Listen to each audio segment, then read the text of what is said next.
intento de algún modo buscar soluciones, o más que buscar soluciones, intento reflexionar sobre ello, ¿no? Con lo cual, sé que de lo que voy a hablar no tienen por qué estar de acuerdo en absoluto. Tampoco es este un espacio de discusión ni de filosofía, entonces no venimos aquí a filosofar. Tampoco cuando yo cuento lo que cuento significa que todo el mundo viva eso, porque es curioso, en muchas conferencias, cuando uno lleva tiempo haciendo charlas, se da cuenta que hay un perfil muy curioso, que es aquella gente que te escucha y como a ella no le pasa lo que tú cuentas, entonces te desautoriza directamente, ¿no? Ella dice, no, pero eso no es verdad, no, pero a mí no me pasa eso. Entonces, claro, seguramente los muchos que están aquí, todos ustedes que están acá, seguramente son los que no tienen el problema. Entonces, pero hay gente que sí que tiene ese problema. Entonces, permítanme que yo simplemente haga una mirada desde un punto de vista y no es el único. Entonces, hay muchos puntos de vista desde los cuales poder observar la realidad. Intento en este sentido ser lo más justo posible, no quedarme en un solo punto de vista, pero hay que tomar un punto de vista de partida, porque si tenemos que contar todos los puntos de vista sobre los que se puede ver una realidad, no acabaríamos nunca. Por eso el diálogo final seguramente ya será rico en este sentido. Entonces, ¿cuáles son esos repertorios? Miren, hay un repertorio que ese ya hace mucho tiempo que suena. Es un repertorio en el que, más que un repertorio, más que una frase, una creencia, es casi como una expresión de queja, que es no tengo tiempo. No tengo tiempo, no tengo tiempo, es que no tengo tiempo, no tengo tiempo. Entonces nos hemos creído verdaderamente que no tenemos tiempo y que vivimos atrapados en el reloj y el contar el tiempo. Y una cosa que he aprendido en la terapia, sin lugar a dudas, es que cuando la gente empieza a contar el tiempo se angustia. Porque el tiempo, detrás de muchas cosas que nos suceden y muchos conflictos que tenemos y muchas causas de ansiedad, depresiones y muchas cosas que la gente trae a la consulta, cuando rascamos un poquito nos damos cuenta que detrás está una cierta contabilidad del tiempo. Siempre acaba apareciendo el tiempo en algún momento, ¿no? No recuerdo que eso si era hoy o que estaba con una persona, estamos justamente hablando, bueno, problemas por aquí, problemas por allí, pero al final aparece el problema, ¿no? El problema del tiempo. Y claro, lo dice como si fuera una cosa de pasada, cuando realmente está siendo quizás el objeto número uno que causa su sufrimiento. Y me decía, es que, claro, después de la vida que he tenido, que tiene una vida muy dura, he sufrido mucho, me han pasado muchas cosas en mi infancia, he vivido muchas cosas en casa, tal y cual. Oye, yo es que ahora ya quiero vivir. ¿Y sabes qué pasa? Que voy viendo que la vida se me acorta. Y claro, como se me acorta el tiempo y tengo que aprovecharlo al máximo, entonces tengo que estar haciendo cosas. No paro de hacer cosas. Tengo la familia arruinada. Me dicen, por favor, que pare. No saben cómo pararme porque es que no paro de hacer propuestas, de hacer cosas, porque tengo la sensación de que estoy perdiendo el tiempo. Entonces, ya apareció el tiempo. Y igual que este caso, podría contarles muchos casos, pero no es el caso porque no tenemos todo el tiempo y además aquí sí que contamos cronológicamente, tengo un tiempo en fin, cronológico y por lo tanto tengo que respetarlo. Pero hay una cosa que no acabamos de entender, sobre todo respecto al tiempo, y es que el tiempo no se cuenta, el tiempo se vive. ¿Y por qué? Porque uno es tiempo de existencia. Uno no vive contando el tiempo, uno vive en su tiempo. Por lo tanto, como dijo el filósofo Heidegger en Ser y Tiempo, efectivamente somos tiempo. Soy tiempo de existencia. Y todo lo que haga con mi existencia está dentro de la dimensión, porque soy humano y estoy en la dimensión espacio-temporal. Y por lo tanto, lo mido en términos de tiempo y en términos de espacio. Y por lo tanto, lo que yo haga en los espacios que vivo y en los tiempos que me toca vivir, eso ya es cosa mía. Por lo tanto, no perdemos el tiempo, sino que lo invertimos en cosas. Otra cosa es la consideración de que invierto el tiempo en cosas que son inútiles, que invierto el tiempo en perder el tiempo, que invierto el tiempo en trabajos que no me gustan porque, etcétera, etcétera, etcétera, cositas de ese tipo. Bueno, estamos en la idea de que somos tiempo de existencia. Y todo lo que vivimos, sea ganar, perder, el tiempo, son ideas que son creencias, porque, repito, no perdemos el tiempo, no es que no tengamos tiempo, es que somos tiempo. Bien, a esta idea del tiempo, falta de tiempo, no tengo tiempo, desde hace un tiempo se ha añadido otro ítem, se ha añadido otro mantra. Y este me parece un poco más peligroso, me parece un poco más complicado. Y consiste en creer que no tenemos futuro. Que evidentemente, ya sé que ustedes, la mayoría que están aquí, van a pensar, hombre, no digas eso porque claro que tenemos futuro. Pero esa sensación de que qué futuro tenemos. Entonces, no hay claridad de futuro. Incluso para la gente joven, ellos sí que claramente te dicen, ¿futuro cuál? Porque las circunstancias que estamos viviendo, cómo se plantea el mundo, somos la primera generación que vivirá probablemente peor que sus padres. No podemos vivir una vivienda, no tenemos dinero para pagar nada, tenemos que, los trabajos son, en fin, una larga lista de cosas que lo que hacen es de algún modo bloquear el futuro.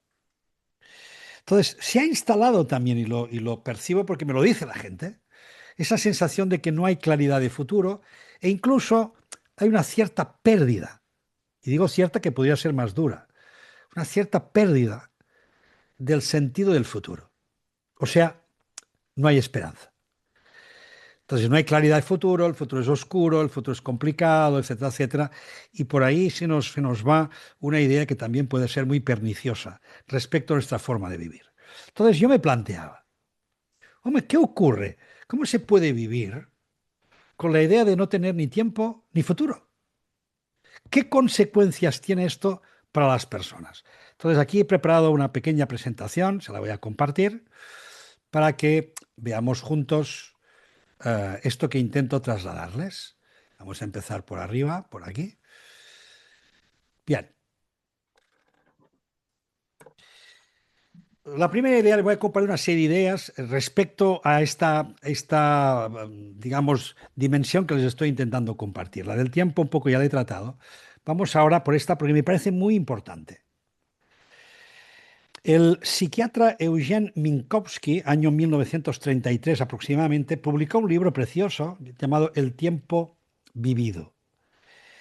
Y decía, vivir sin apenas futuro equivale a un empobrecimiento radical de la vida psíquica, porque el ser humano no solo existe en el tiempo, sino que crea tiempo mediante su apertura a lo posible. El tiempo humano nace de abrirnos a lo que todavía no existe. Entonces no somos como los cangrejos, que vamos para atrás. No somos seres que se quedan en un presente y no se mueven de ahí.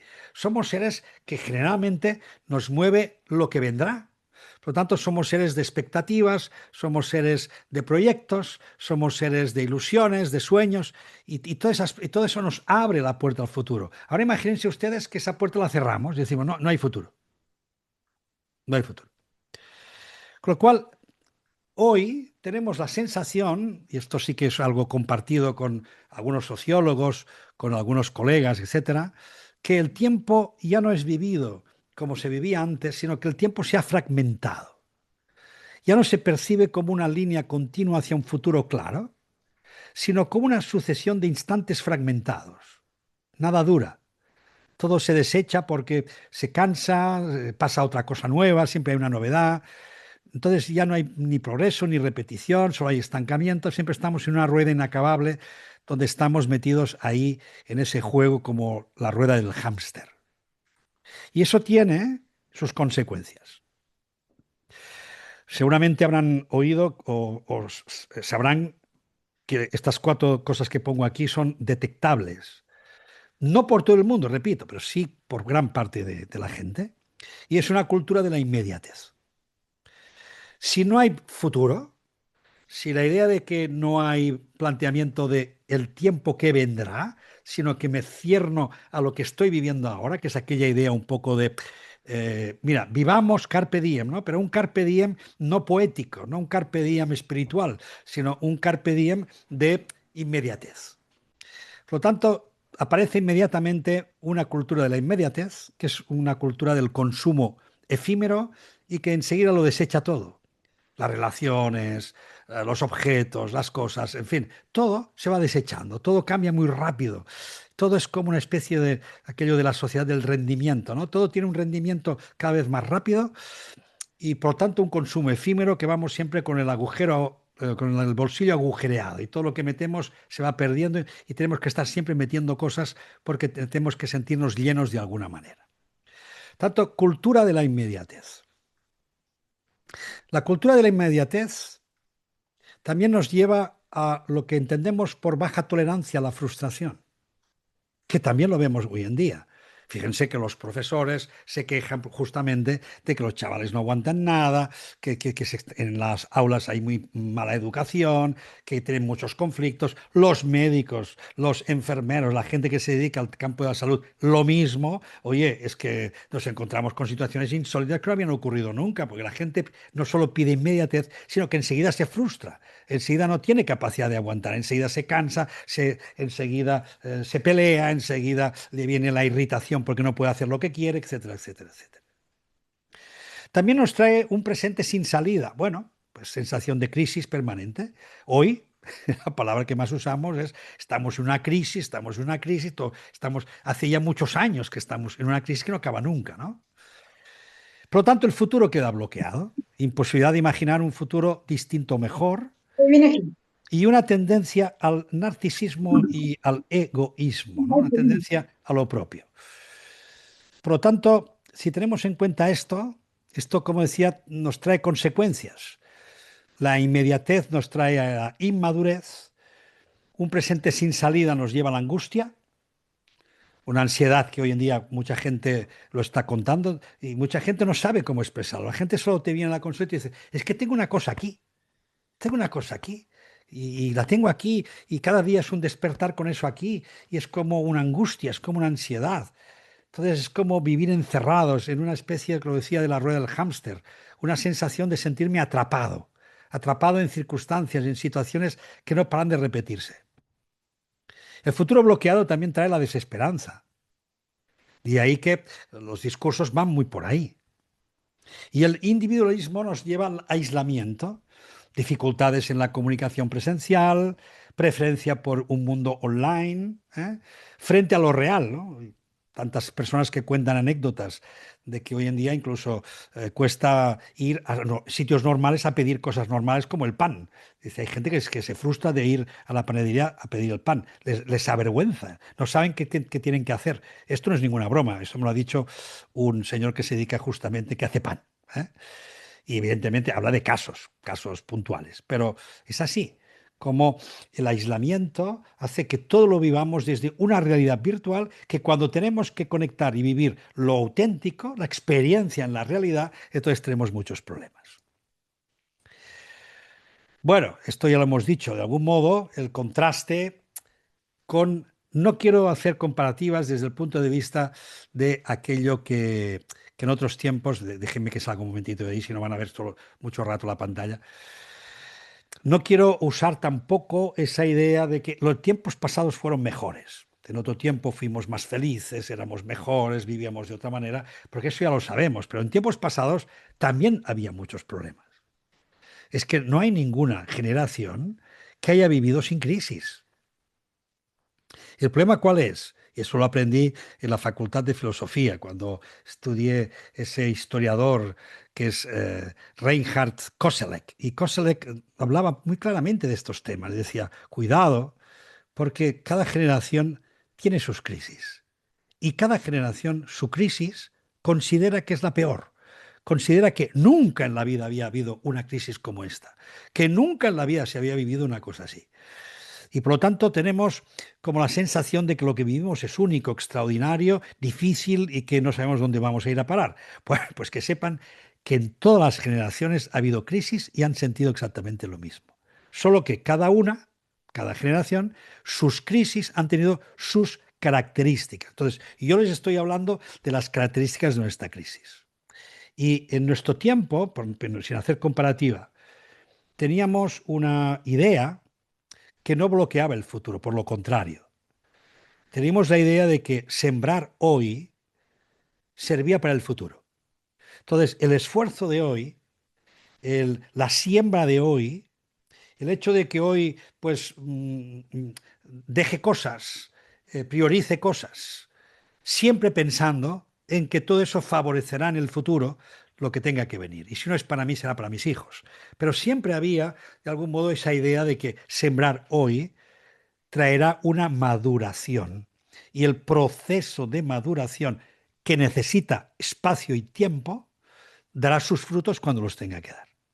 En cambio, un futuro bloqueado nos lleva a la sensación de que, ¿para qué? Si no va a haber futuro. ¿Para qué tengo que sembrar? ¿Para qué tengo que esforzarme? ¿Para qué tengo que, en fin, que considerar, creer, hacerme sueños? ¿Para qué? Entonces, ahí es donde estamos en el contraste entre lo que seguramente muchos de ustedes que vienen de esas generaciones dirán, pero esto es una locura, ¿qué está diciendo? Si nosotros hemos sido aquí los que hemos sembrado y hemos luchado y tal igual, sí, sí, pero es que cuando se oye hablar de las generaciones actuales, se suele decir que no tienen sangre en las venas, que tienen horchata. Es como una expresión que viene a decir, les falta chicha, les falta justamente ese empeño, esa fuerza y sobre todo esa idea de futuro. Pero en cambio lo hemos bloqueado. Y lo bloqueamos en estos discursos que lingüísticamente compartimos entre unos y otros. Volvamos a la proyección para seguir un poquito por aquí. Bien, ¿cómo intentamos salir de ahí? Bueno, también tenemos que decir que en esa misma cultura que yo les he descrito de una manera, hay que ver que también existe la cultura contraria, porque los péndulos siempre tienden a equilibrarse. La naturaleza por sí misma siempre tiende al equilibrio, a pesar de que en algunos momentos parece que estalla todo y que todo se va a romper y se va a acabar, pero tiene su capacidad de regenerarse con tiempo y espacio. Por lo tanto, también hoy existe una cultura que ya ha dejado o considera que hay que dar más espacio a lo contemplativo que no a la inmediatez, que se puede vivir una vida más calmada, incluso más lenta, donde el futuro bloqueado se corresponde a un futuro trascendente. No porque nos hagamos ideas de que el futuro será así o así, ahora os lo contaré, ahora iremos por ahí. De una hora a un presente angustiado, desesperanzado, vamos hacia una hora más consciente. Recordemos el poder de la hora de Cartole, pero hoy le hemos dado ya un matiz. Ya vamos un poco más allá del ahora, porque la hora no deja de seguir siendo un espacio temporal. Más que la hora, decimos lo que es importante es, más que el presente, la presencia. Sentirme que yo existo, que yo soy ser consciente de todo lo que vive, de todo lo que compromete, de todo lo que está viviendo, y en eso va incluido también en donde invierte, donde pone su atención. Claro, yo me pregunto a veces, digo, a ver, ¿tú invertirías tiempo, espacio, amor, tu dedicación, lo harías ante un proyecto que no te garantice una cierta perdurabilidad y que también te garantice estabilidad? Evidentemente, ni dinero, ni relaciones, ni nada se invierte si no hay una sensación de estabilidad y de perdurabilidad. Y en cambio, esto lo hemos perdido. No es que lo hayamos perdido, eso está. Pero mucha gente va considerando que eso no lo tiene y por lo tanto va detrás de todo lo que os he dicho anteriormente. Y del aislamiento, pues a nuevas formas de comunidad y valores existenciales. Ustedes están acá en un espacio virtual de la Fundación y del Instituto de la Bondad en Acción. Por lo tanto, están ustedes en un espacio que es de comunidad y que está hablando continuamente y que intenta compartir valores existenciales. ¿Por qué? Porque estamos haciendo lo que también la historia ha hecho, que es que cuando hemos tenido problemas graves, corrupciones, crisis, caídas, derrumbes, guerras, ante eso siempre ha habido una fuerza existencialista que ha hecho que el mundo se transformara. No es ninguna casualidad, y no quiero entrar en debate sobre este tema porque no precisamente no va por aquí la cosa, pero el hecho de que hoy o estos días estemos asistiendo a estas manifestaciones multitudinarias por la presencia del Papa, nos indican cosas, ¿no? No, ahora no lo hablo ahora en el sentido religioso, sino en el sentido de que las personas también tienen ganas de vivir aspectos que sean más trascendentes, más extraordinarios, que no esa vida continua estancada en crisis permanentes. Bueno, estrategias de respuesta, pues como les decía, contemplación, bueno, eso ya un poco ya lo estoy planteando. Y lo que les decía, el regreso al debate existencialista. Siempre que hay desórdenes, aparece el existencialismo o diferentes formas de existencialismo. Hoy, hoy, quizás no es tanto una visión existencialista, sino una recuperación del sentido humanista. ¿Qué es ser humano? ¿Entendemos lo que vivimos dentro de una comunidad humana? ¿Podemos volver al humanismo sin que sea poner el centro de la vida a la persona, sino todo lo que conlleva el ser humano, que también es un ser trascendente? ¿Y cómo colocamos en medio de todo eso la esperanza? Entonces decía el escritor Laszlo Krantz, bueno, soy incapaz de pronunciar este nombre, que es muy complicado, cuando recibió recientemente el Premio Nobel de Literatura. Y decía descarnadamente, mis reservas de esperanza definitivamente se han agotado. Bueno, ahí, ¡puf!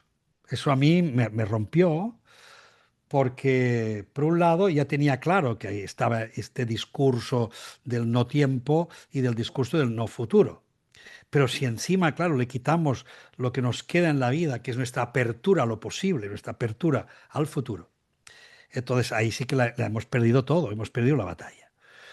Por suerte, inmediatamente, casi al poco de salir esta sensación y estas declaraciones, aparecieron al menos dos filósofos que siempre vienen un poco a salvar nuestra humanidad. Uno de ellos, conocido por muchos de vosotros, Francesc Torralba, y también el coreano que ahora está de moda, Byung-Chul Han, que han decidido hacer tratados sobre la esperanza. Por lo tanto, no es ninguna casualidad que de repente aparecen estas muestras como igual estoy haciendo yo esta conferencia. ¿Por qué? Porque el tiempo actual nos exige ciertas respuestas. Entonces, para mí, es muy importante que entendamos y que volvamos de algún modo a la idea de la esperanza. Yo se la voy a contar desde mi punto de vista y es el debate que les dejo abierto para que lo podamos compartir entre todos. Por supuesto, la esperanza no se entiende como aquello que me deja sentado en una silla esperando que pase lo que tenga que pasar. No me refiero a esta esperanza. Esta esperanza no sirve para nada. Esta es la esperanza que formaría parte de la caja de Pandora, que cuando se abre y salen ahí todas nuestras miserias, una de ellas es la esperanza. Pero es la esperanza vana, es la esperanza del quedarse quieto esperando o rogando que suceda algo. No. Yo prefiero una visión más activa de la esperanza. Entonces ahí descubrí una visión teologal, en este caso teologal, de Fray Luis de León. Saben que en la visión teologal tenemos la caridad, la esperanza y la fe, no, caridad, no la recuerdo las tres caridades. Bueno, pero una de ellas es la esperanza. Fe, Fray Luis de esperanza y León. caridad. Eso, fe, esperanza y caridad, ¿verdad? Bien. La visión de Fray Luis de León. La esperanza contiene en sí el fruto cierto. Por lo tanto, nos está diciendo algo muy curioso. La esperanza ya contiene en sí lo que puede llegar a ser. Es como la semilla que yo la tengo que sembrar. Y cuando la siembro, esa semilla ya contiene todo lo que va a llegar a ser. Por lo tanto, cuando yo siembro, evidentemente tengo que sembrar en lugar adecuado. Pero luego tengo que regar eso que he sembrado, tengo que cuidarlo, tengo que cada día cultivarlo un poquito, tengo que hacerlo madurar, tengo que apoyarlo, tengo que ver las circunstancias que pueden que eso se corrompa. Es decir, es una actitud activa para hacer posible que lo que tiene que ser lo sea. Y eso puede estar en nuestros pensamientos, puede estar en nuestras acciones fundamentalmente. Por lo tanto, la verdadera esperanza no es un deseo vacío, sino es una fuerza interior que ya contiene la semilla de lo que buscamos. Quien confía de verdad empieza a construir la realidad que desea. Es decir, me convierto en sembrador, en constructor activo. La esperanza auténtica es en sí misma un acto creador. Acto, no espera. Por lo tanto, la palabra esperanza vendría a ser como la confianza, pero una confianza mayor, porque en este caso no solo es una confianza en lo que yo pueda realizar, sino una confianza más general en la propia vida. Por lo tanto, yo ahí propongo, bueno, déjame que vaya ya al final, porque no quiero que ya nos vayamos, a que no tengamos tiempo para poder hablar, y yo me enrollo mucho. Propongo lo siguiente, ¿no? Evidentemente, uno tiene que sembrar en sí mismo eso que llamamos coherencia personal. Yo tengo que, el propósito de mi vida, el propósito general, es elevar nuestro grado de conciencia. Por lo tanto, mi esperanza es que en todo momento y en todo lo que vivo estoy sembrando aquello que luego me dará la plenitud de conciencia para que me dé cuenta de lo que estoy viviendo. Y a veces vivimos cosas y no sabemos por qué, no importa, ya te darás cuenta cuando llegue el momento. Por lo tanto, empieza por ti, empieza por ser tu sembrador dentro de ti, pero dentro de ti porque lo que siembres también verás que también está en los demás y también está en la vida. Por lo tanto, ese espacio de creación, de conciencia que nos debe acompañar toda la vida. El ser humano, de algún modo, tiene la facultad que no tienen otros seres vivos, de ser autoconsciente. Y eso, el ser autoconsciente, nos puede arruinar la vida porque pensamos sobre lo que pensamos, sentimos sobre lo que sentimos y reflexionamos sobre lo que hacemos. Y a veces eso nos tortura, pues nos lleva a espacios de culpa, a espacios de idealización, espacios de sentirnos mal con nosotros. En cambio, no, no, no. Tenemos que crecer en conciencia porque eso es lo que se nos ha dado, la capacidad de ser conscientes. Y esa capacidad yo la tengo que sembrar continuamente, la tengo que hacer crecer y dirigirla de un modo que vaya siendo mi vida coherente, que lo que pienso, siento, digo y hago esté en coherencia. Por supuesto, reconocer al otro. Yo no me puedo conocer a mí mismo si no conozco al otro, porque yo para conocerme a mí debo ser reconocido por otro. Si no hay un otro que me conozca, yo no me puedo conocer a mí mismo, por mucho que lo intente. Pues yo siempre me voy a engañar, no me veo a mí mismo, siempre necesito el espejo del otro. Y ese espejo que yo le hago y que él me hace a mí nos sirve para que tomemos más conciencia las dos partes. Entonces, reconocer al otro y reconocernos también como comunidad, que creo que es un poco el mensaje que el Papa está intentando transmitir por aquí, al menos por aquí. El volver a la sangha, el volver a la comunidad, el volver a sentirnos que formamos parte de. Y eso es muy importante, esa sensación de interdependencia real, ver al otro en su singularidad, pero también en su mismidad. Y por eso acercarnos más a esta vida comunitaria. Recuperar la esperanza, como os decía, no como deseo vacío, sino como fuerza creadora que ya contiene el fruto. Y finalmente, el futuro. Creo que lo he acabado entendiendo como una actitud. El tiempo humano nace de la apertura a lo que todavía no existe. Esa apertura a lo que pueda ser, voy a quitar ahora la presentación, esa apertura a lo que pueda ser, es lo que me abre la puerta del futuro. El futuro no es si me pasará esto, si me pasará aquello, si voy a conseguir lograr esto, ay, ojalá me pase aquello. No, esto no es el futuro, porque el futuro no existe. Tampoco existe el pasado. Es decir, como tiempos, pasado y futuro, son solo proyecciones en la mente humana. Son solo recuerdos o proyecciones. O vivo del recuerdo o me paso la vida proyectando. Por eso el sentido del presente y de la presencia es tan importante. Entonces, ¿qué es el futuro? Si no es algo que existe, sí es algo que es una actitud que puedo tener hoy, ahora, de apertura hacia lo que vendrá. Pero si yo creo que no vendrá nada porque no hay futuro, ni tengo tiempo, y además lo he bloqueado porque he perdido la fe, la esperanza, entonces vivo una vida arruinada. Vivo una vida que está metida en la ansiedad, en la depresión, en el vacío, etcétera, etcétera, etcétera, etcétera. Por lo tanto, miremos o al menos atendamos esta idea. No es el futuro o la esperanza, el futuro lo que vaya a venir. Es la actitud que tengo hoy ante lo que va a venir.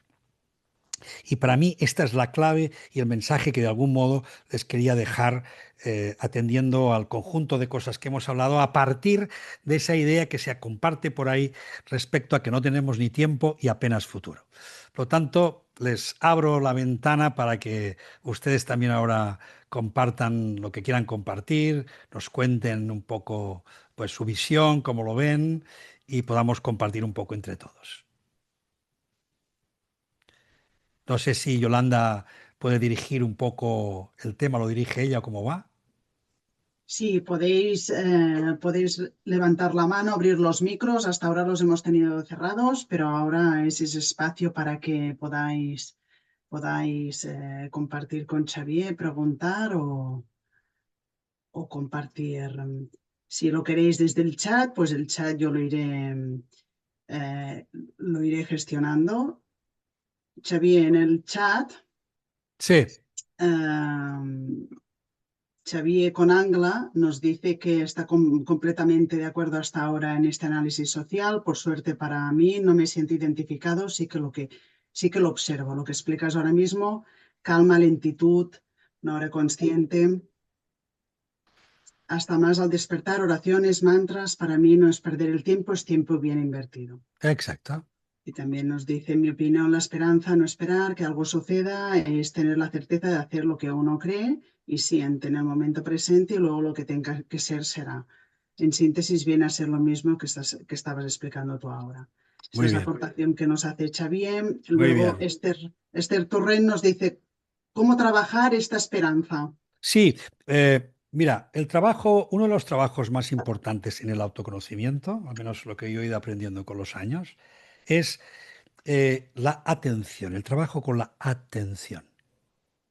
Porque al final, todo lo que les he contado se basa en el trabajo con la atención. Decía Iris Mardo, que fue una filósofa de Oxford, que trabajó mucho la idea de atención de Simone Weil. Simone Weil fue una mística francesa, murió muy joven, 33 años, y murió pudiéndose haber salvado, pero murió porque quiso vivir igual que vivían la gente que vivía en su tiempo, que luchaba por tirar adelante, y quiso vivir como ellos. Entonces tuvo una tuberculosis, en fin, murió. Y nos ha dejado un legado muy importante. Y quizás una de las cosas más importantes, que no es nada nuevo, porque muchas tradiciones también lo dicen, la importancia de la atención. Entonces, ¿cuál es el primer? Dice Iris Mardo, ahora que estamos aquí en la Bondad en Acción. Decía, el hecho de actuar haciendo el bien parte de la base de donde ponemos la atención para hacer el bien. Es decir, ¿cuáles son nuestros objetos de atención? ¿Dónde pongo la atención? Y dice Marduk, donde pongo la atención siempre depende de la visión que tengo yo de las cosas. Y la visión que tengo yo de las cosas depende de lo que he interiorizado dentro de mí. Por lo tanto, lo primero, tengo que sembrar en mí. Eso ya ha quedado claro. Primero tengo que sembrar en mí. Ahora, que me pueden ayudar la comunidad, la gente, efectivamente voy a recibir de los otros, de la vida, del legado, de la historia, voy a recibir y puedo recibir para que yo pueda sembrarme dentro de mí. Pero luego lo que he sembrado tengo que darme cuenta si lo estoy convirtiendo en donde pongo la atención en mi día a día, en mi vida. Entonces, uno puede hacerse esta pregunta, ¿dónde pongo la atención? ¿Qué es lo que acabo viendo en el mundo? ¿Qué es lo que en mi día a día acabo viviendo, porque lo que acabo viviendo y viendo es porque yo le pongo la atención. No es que no exista, ¿eh? No, no es que las cosas no existan, pero en el mundo existe todo. En el mundo está todo. Está lo bueno, lo menos bueno, lo bonito, lo feo, lo agradable, lo desagradable. En el mundo está todo. Todo depende de donde yo pongo la atención. Ahora, si yo me dejo llevar la atención porque me la ponen los demás, porque los demás me dirigen la atención, porque los medios de comunicación me dirigen la atención, porque hay un algoritmo que me llama la atención, porque estoy acostumbrada a poner la atención en determinadas cosas, porque es lo que he heredado yo familiarmente. Entonces yo vivo según lo que he aprendido, mis programaciones, y entonces siempre estoy viendo las mismas cosas. Claro, entonces tengo que darme cuenta que estoy poniendo la atención en el lugar que yo no he decidido.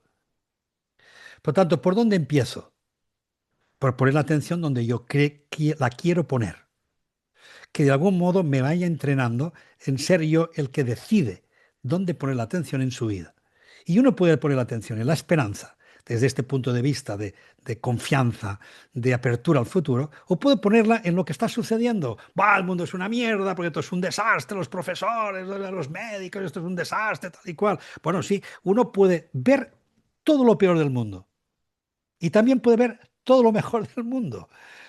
Entonces, a veces caemos en la trampa de considerar que si veo lo mejor del mundo, o voy a ser un ingenuo, la gente me trata de tonto, me trata de que tú no te das cuenta de la realidad, como si existiera una única realidad que tenemos que vivir todos y que es la que nos indican por ahí.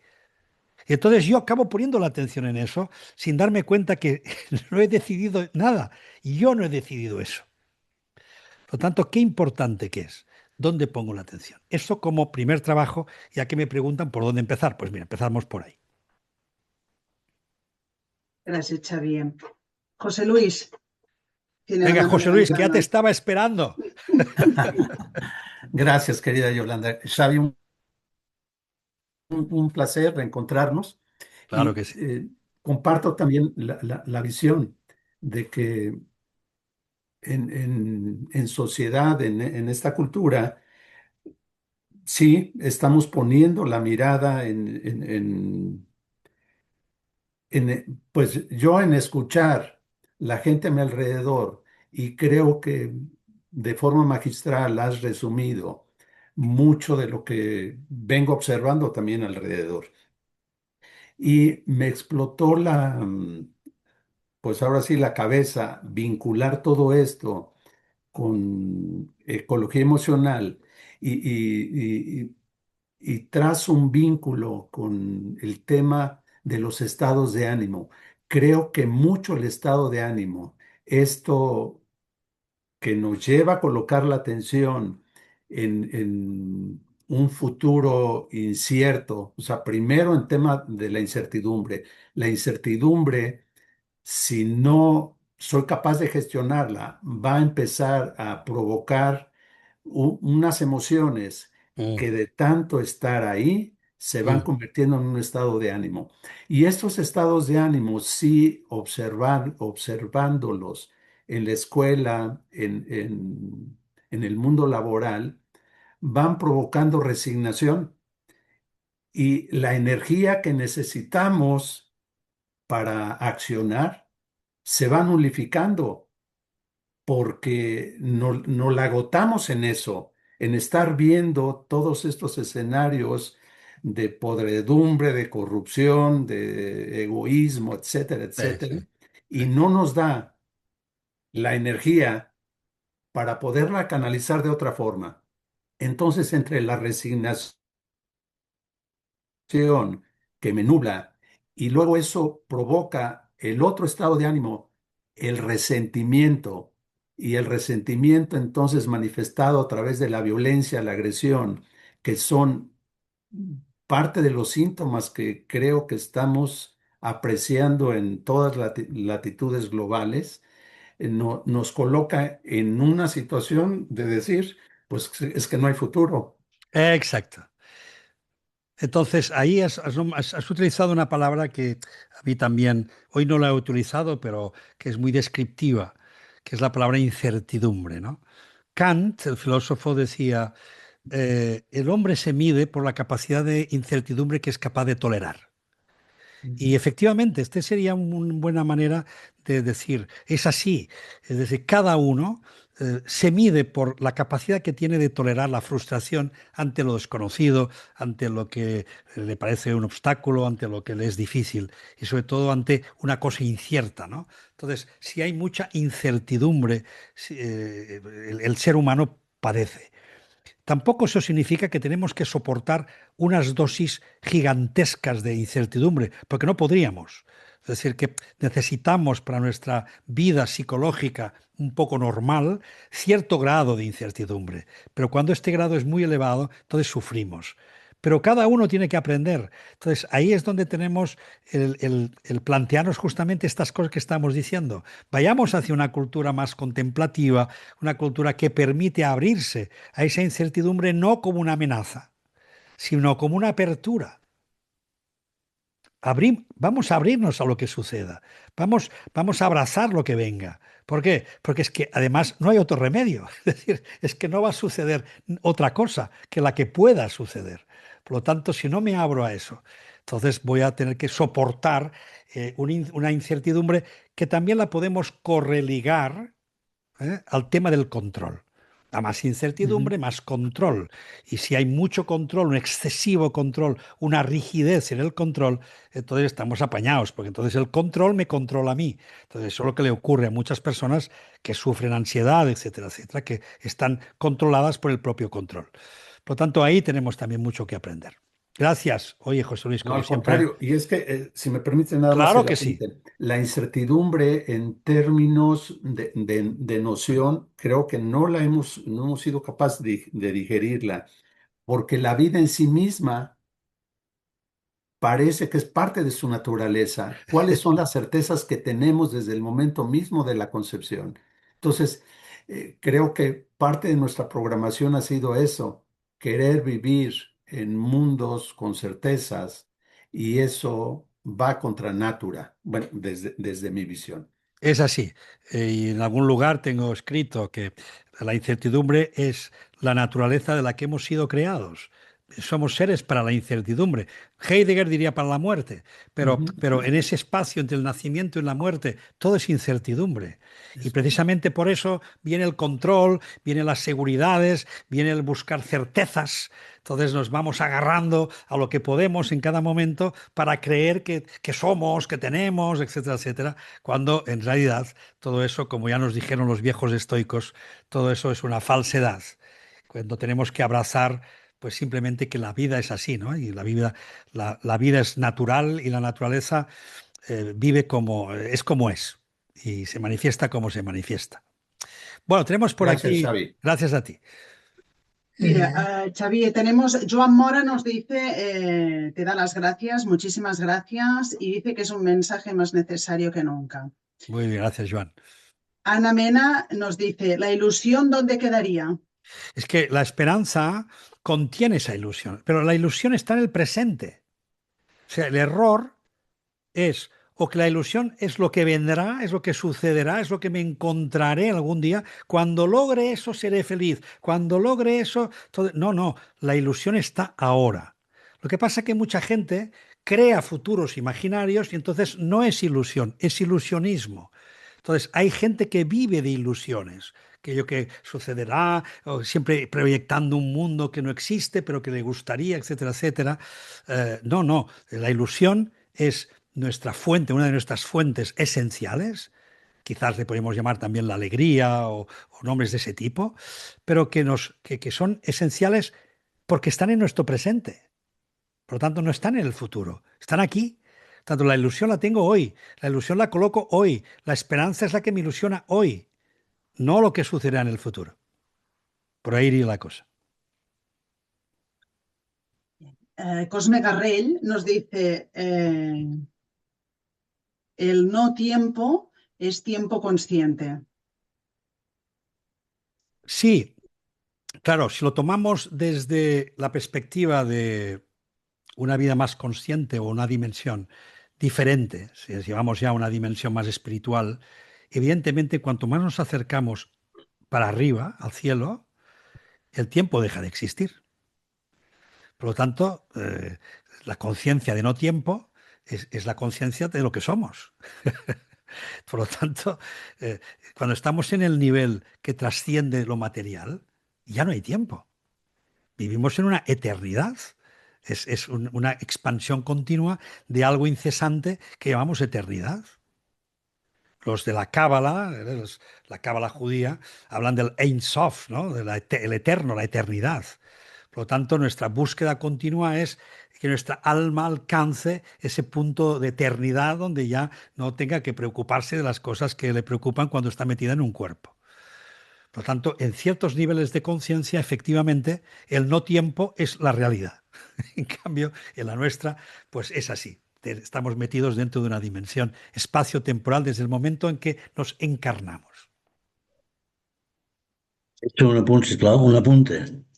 Sí, Dentro Cosmo. del no tiempo es tiempo, y gracias, Javier. Y disculpad antes porque he querido hacer una captura y se ha ido todo por el escritorio. Tranquilo, tranquilo. No, no. A ver, en esto estoy de acuerdo con lo que has dicho, ¿eh? Pero aquí quería decir que muchas veces queremos hacer, hacer, hacer, y el no hacer también, el no hacer, es tener mucho más. Es decir, cuando no hago, tengo mi espacio. Claro. Puedo ser consciente. Y estamos, como has oído la Noria, que nos está moviendo, incluso tiempo libre. Este ya le hemos puesto tiempo libre, tiempo de descanso, pero todos estos tiempos están ocupados. Sí, Entonces, conscientemente, ¿cuándo tenemos ese tiempo para nosotros? claro. Y muy de Entonces, acuerdo con el gráfico de la esperanza, perdona, muy rápido, porque has plantado una semilla, la semilla tiene que morir y no sabrás si crecerá o no. Por tanto, y allí esta es está la la verdadera incertidumbre. esperanza del futuro. Exacto, esta es la Y incertidumbre. si no andas con esto, gracias. Ahí Perdona. está, gracias a ti. Efectivamente, es decir, hay un en la filosofía oriental utilizan mucho el concepto del Wu Wei, que es el no hacer. No hacer, pero no dejar nada sin hacer. Es decir, es como una especie de juego que es muy típico del taoísmo. El sabio es el que no hace nada, pero no deja nada sin hacer. Es decir, que no empuja, no provoca, no mueve, no está haciendo, sino contempla la realidad, observa lo que sucede. Y en ese espacio de contemplación nace lo que tenga que hacer. Por lo tanto, de ese espacio es de donde nace lo que uno acaba, y eso le podemos llamar en nuestra cultura el silencio, ¿no? Del silencio, ese silencio interior, nace aquello que luego se convertirá en acto. Pero tiene que nacer de ahí. En cambio, ¿qué ocurre? Que nuestras sociedades occidentales son automatizadas. Vivimos en automático, piloto automático, entonces estamos todo el día pim pam, pim pam, pim pam, pim pam. No vivimos conscientemente y entonces de ahí vienen todos los problemas. Teníamos pendiente a Xavier con Angla, que Sí. creo que estaba por ahí, pero que se debe haber cansado de esperar. No, Xavier escribía, el mundo no es como lo vemos como somos y además tenía la mano levantada. Eso, Xavier, eso. Y es lo que ¿estás acabo de aquí? poner ahora del tema de la incerteza. Yo estaba como preocupado de la situación que tenía, estaba hablando con una mujer explicándole, me dijo, qué maravilla, a mí me encanta. O sea, viene a ser como una actitud hacia el futuro, ¿no? Eso es. Y luego la única certeza es la incerteza, porque es que puedes creerte que estás en una zona de confort, pero en verdad no la tienes. Eso es. Y acababa con una frase, cuando nada es seguro, en verdad todo es posible. O sea, cuando no hay seguridad, puede ser que te pase algo bueno también, de Exacto. una manera positiva.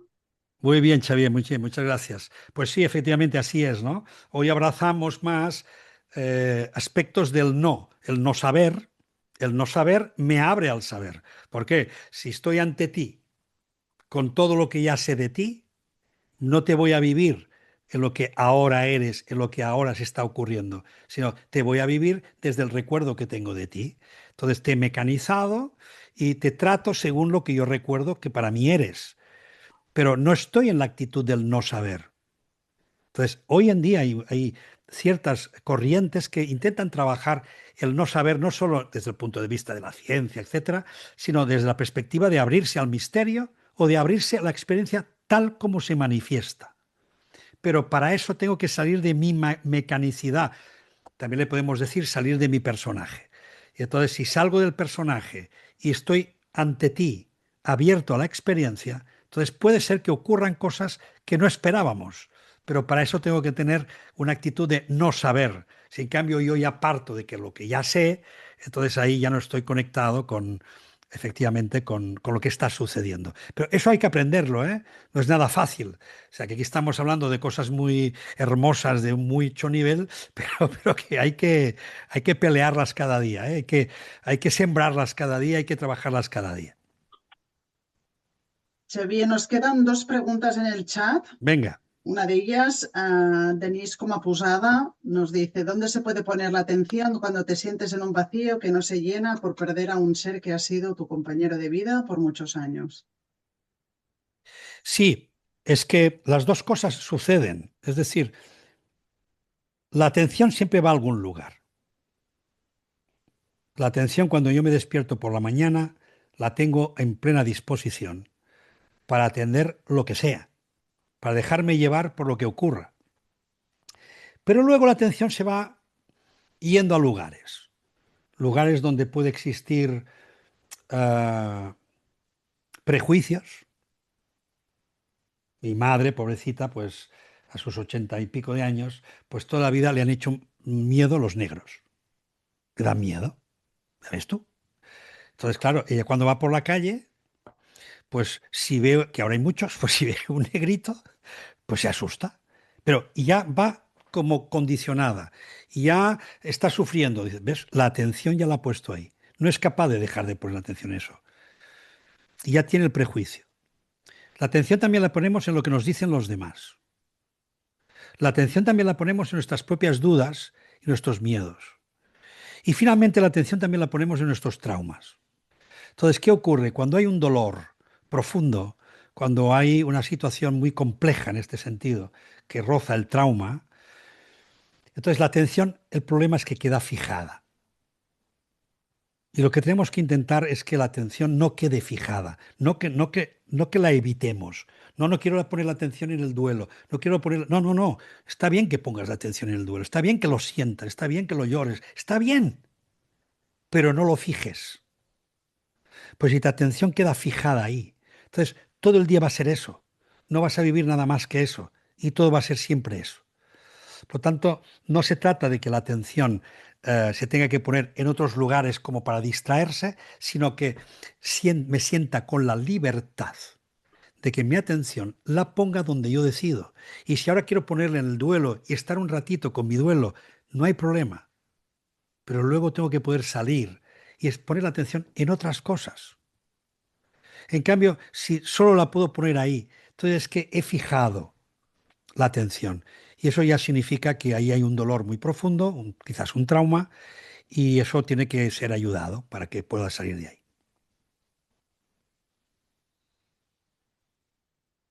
Y la darrera, Xavier, Esther Torrent nos dice, como padres, ¿cómo podemos acompañar a nuestros hijos ante un futuro cambiante cuando nosotros mismos sentimos preocupación e inseguridad por su futuro? Bueno, yo no suelo responder a preguntas sobre los padres y los hijos porque yo no tengo hijos, entonces se me hace siempre muy complicado dar ningún tipo de consejo porque pienso que los padres lo hacen de maravilla, que hacen todo lo que pueden, que está en sus manos y que, en fin, me parece, en fin, de auténtico coraje lo que hacen los padres con los hijos. Lo único que se me ocurre, porque es lo que yo aprendo en la consulta y en lo que escucho, en lo que me cuentan, y tal vez también por mi experiencia como hijo, es que los acompañemos en ser lo que son, que no intentemos moldearlos a nuestro gusto, a nuestra imagen y semejanza, creyendo que son pizarras en blanco, sino que consideremos que ellos ya traen información. Educar, decía Platón, es sacar de dentro. Entonces, yo no tengo que meter de fuera, tengo que sacar de dentro. Y esas cosas que saquen de dentro, unas quizá tienen que ser educadas y otras tienen que ser desarrolladas. Por lo tanto, solo me atrevo a decir eso. L'Esther també, Xavier, diu, te da las gracias por tu trayectoria y porque siempre nos ayudas. Para terminar, José Luis Vieira escribe, lo que estás diciendo acerca de la atención me lleva a recordar una frase, no llores porque terminó, alégrate porque sucedió.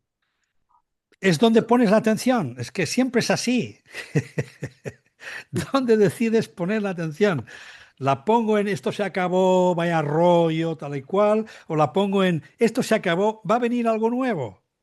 Entonces, todo depende de donde yo decido poner la atención. Pero ese es el trabajo que todas las grandes instituciones espirituales nos han recordado a lo largo del tiempo.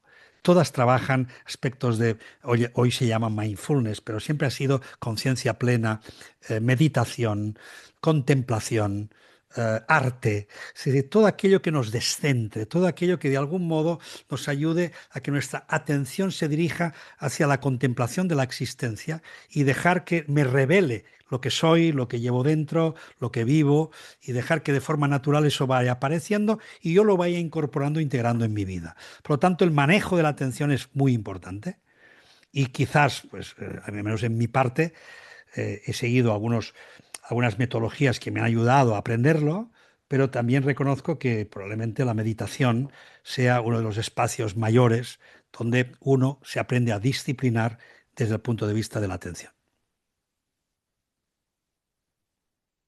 Xavier, muchas gracias. Rose Kowalski te dice que es increíble. Muchas gracias por las reflexiones compartidas de la María Ángeles Gallardo. Muchas gracias, nos ayudas mucho. Una fuerte Muy bien, abrazada. gracias. Gracias a todos vosotras Nada y a todos vosotros. acaba, todo comienza. Eso. Si lloras al no ver el sol, no verás las estrellas. Muy enriquecedor. Nos pasamos 6 minutos. Solo, Xavier, darte las gracias por hacerlo posible y daros las gracias a cada uno de vosotros y vosotras por acompañarnos en este espacio de Open Lab y de Fundació Ecologia Emocional. Muchísimas gracias y nos vemos en octubre. Chao, buen Gracias. verano a todos. Gracias a Chao. ustedes.